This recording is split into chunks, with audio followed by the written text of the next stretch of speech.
Bengal CM Suvendu అధికారి కీలక నిర్ణయం తీసుకున్నారు. బంగ్లాదేశ్ బార్డర్లో రక్షణ కోసం బీఎస్ఎఫ్ కు ల్యాండ్ బదిలీ చేస్తున్నట్లు ప్రకటించారు. 45 రోజుల్లో ల్యాండ్ బదిలీ ప్రక్రియ కొనసాగుతుందన్నారు సీఎం సువేందు అధికారి. సరిహద్దులో ఫెన్సింగ్ కోసం భూముల కేటాయింపుల ఆలస్యం అవుతుండటంపై గతంలో కోల్కతా హైకోర్టు మమతా సర్కార్పై తీవ్రంగా మండిపడింది. అటు బెంగాల్ సీఎంగా బాధ్యతలు చేపట్టిన తర్వాత సువేందు అధికారి నబన్నాలోని సెక్రటేరియట్ కు వచ్చారు. తొలి కేబినెట్ భేటీలో పాల్గొన్నారు. డబుల్ ఇంజన్ సర్కార్లో బెంగాల్ ప్రజలకు ఇచ్చిన అన్ని హామీలు నెరవేరుస్తామన్నారు. తొలి కేబినెట్ భేటీలో 6 నిర్ణయాలు తీసుకున్నట్లు చెప్పారు సీఎం సువేందు అధికారి.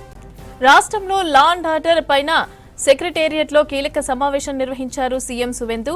ప్రధాన కార్యదర్శి దుష్యంత్ నార్యాల, హోం కార్యదర్శి సంఘమిత్ర ఘోష్, డీజీపీ సిద్నాథ్ గుప్తా కోల్కతా పోలీస్ সিপিలో సమీక్షా సమావేశం నిర్వహించారు. বিএসএফ যতটা জমি চেয়েছে ততটাই দেওয়া হবে এবং ইতিমধ্যে ল্যান্ড ডিপার্টমেন্ট কাজ এগিয়ে রেখেছে। আগের সরকারের অনিচ্ছাতে বিশেষ ভোটারদের বাঁচানোর জন্য, অভারতীয় অবৈধ অনুপ্রবেশকারীদের বাঁচানোর জন্য তারা ভূমি দপ্তরকে কাজ করতে দেয়নি এবং মহামান্য কলকাতা হাইকোর্টের নির্দেশও অমান্য করা হয়েছে, যেটা কোনো সরকার করতে পারে না। আমরা ল্যান্ড ডিপার্টমেন্টকে আজ থেকেই রেডি থাকা জমি হস্তান্তর করতে শুরু করেছি।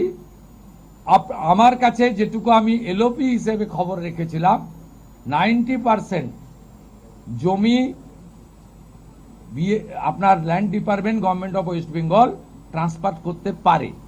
এক্সাক্ট সংখ্যাটা মুখ্যমন্ত্রীকে অনেক কিছু ভেবে বলতে হয়, যেটা বলতে হয় তার অথেন্টিকিটি যেন থাকে, তার যেন পূর্ণ সত্যতা ইত্যাদি থাকে, এটা করেই বলতে হয়। তাই এইভাবে আগের সরকারের মতো আলপটকা প্রশ্ন উত্তরে বর্তমান মুখ্যমন্ত্রী বা তার ক্যাবিনেট যাবে না।